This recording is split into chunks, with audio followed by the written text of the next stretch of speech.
గురువు గారు, కొంతమంది ఎంత ప్రయత్నించినా పెళ్లి అవ్వదు. కొంతమందికి పెళ్లి కుదిరిందా అనుకునే లోపు అది ఆగిపోతూ ఉంటది. సో ఇలాంటి వాళ్ళు ఏం చేయాలంటారు గురుగారు? ఓం నమ శివాయ నమ. జయ కొండ దేవతాయ నమ. చాలా మంది అన్నదమ్ములు విశేషంలో వచ్చేసి అన్నకి పెళ్లి కాకోకుండా ఎంత ప్రయత్నం చేసినా కూడా కాకోకుండా లేట్ అయ్యేటప్పుడు మరి తమ్ముడికి మ్యారేజ్ వాడికి వస్తుంటది కాబట్టి మరి చేసుకుంటే ఏమన్నా దోషం ఉందా లేదా అన్నట్టుగా చాలా మందికి చాలా ఆలోచనలు ఉన్నాయి. కాబట్టి అన్న దోషము తమ్ముడికి రాదు. కాబట్టి అన్నకి పెళ్లి కాకోకుండా తమ్ముడు పెళ్లి చేసుకోరు చాలా మంది.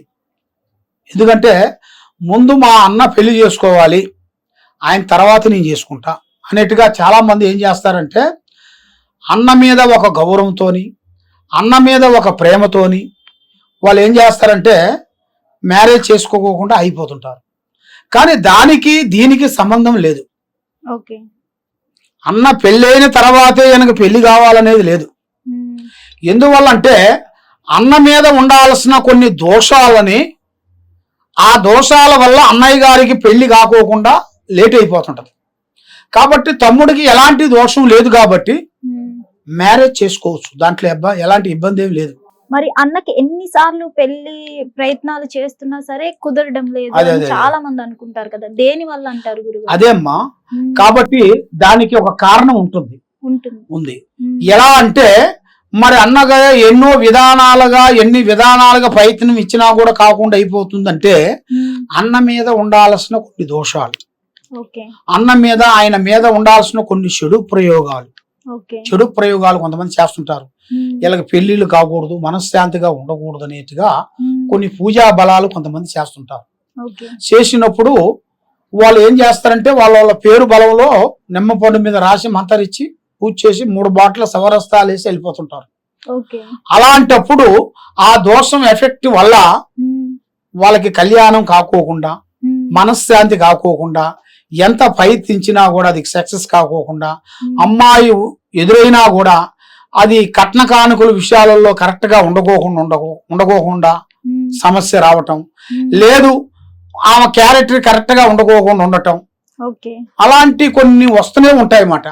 మరి ఇలాగ వస్తా ఉన్నా కొద్దీ వీడి జీవితంలో అనేది ఇలాగే ఉండాల్సి వస్తుంది.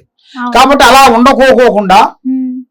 ఉండకోకుండా కళ్యాణ దోషం అనేది ఒకటి ఉంటుంది, కాలసర్ప దోషం అనేది ఒకటి ఉంటుంది, రావుకేతు దోషం అనేది ఒకటి ఉంటుంది. ఈ దోషాలకి ముందు ఆయన శాంతం చేసుకోవాలి అన్నయ్య గారు. ఆ శాంతం చేసుకొని అది వాళ్ళు తెలుసుకున్న తర్వాత ఇట్లా జరుగుతుంది, నాకు ఏ పని కావట్లేదు, మరి ఏమిటి దేని వల్ల అవుతుంది, మరి అది నాకు నా ప్రాబ్లమా లేకపోతే ఇంట్లో ప్రాబ్లమా? దాంట్లో 2 ప్రాబ్లాలు ఉంటాయి. ఒకటి తన ప్రాబ్లం ఒకటి ఉంటుంది, తర్వాత రెండోది వాళ్ళ ఇంటి మీద ఉండాల్సిన కొన్ని చెడు పూజల ఎఫెక్ట్ కొంత ఉంటుంది. ఈ 2 ఉంటాయన్నమాట. ఈ రెండిట్లో ఏది అనేది ముందు తెలుసుకోవాలి. ఈ రెండిట్లో ఏది అనేది తెలుసుకున్న తర్వాత అప్పుడు శాంతం పూజ అనేది చేసుకునేట్టుగా. అది తెలుసుకోవాలంటే మీకు తెలిసిన వాళ్ళు మాలాంటి గురువుల దగ్గరికి వస్తేనే దానికి ముందు చెప్పాను కదా, జీవంజనం, జ్యోతంజనం, స్థానాంజనం, పూజంజనం అంటారు. ఇలాంటి కొన్ని అంజనాలు ఉంటాయి. అలాంటి అంజనం వేసి చూడాలి.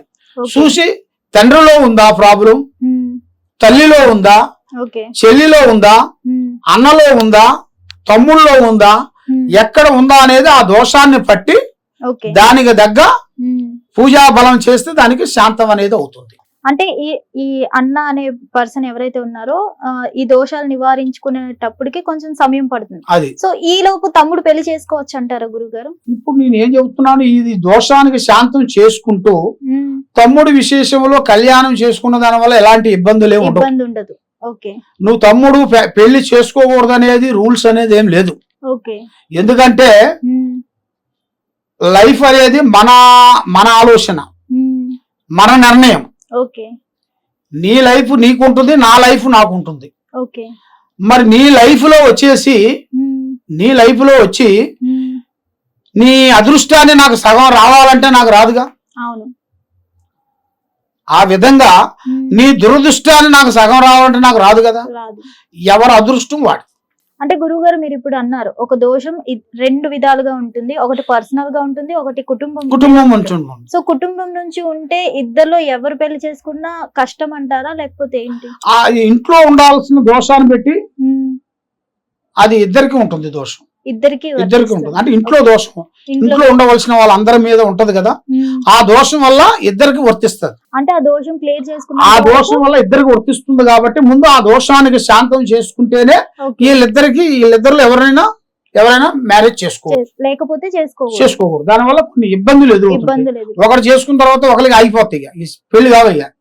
అన్న చేసుకున్నాడు అనుకో తమ్ముడు కావయ్యా, తమ్ముడు చేసుకున్నాడు అనుకో అన్నకు కాదు ఇక. అట్లా ఈ దోషాలు పూర్తిగా నివారించుకోవచ్చు అంటారా గురుగారు? నివారించుకోవచ్చు అమ్మా. ఓకే, పూర్తిగా ఈ దోషానికి మొత్తానికి నివారించుకోవచ్చు. ఎలాంటి దోషం ఉన్నా మమ్మల్ని సంప్రదించండి. ఓకే, ధన్యవాదాలు. ఓం నమః శివాయ.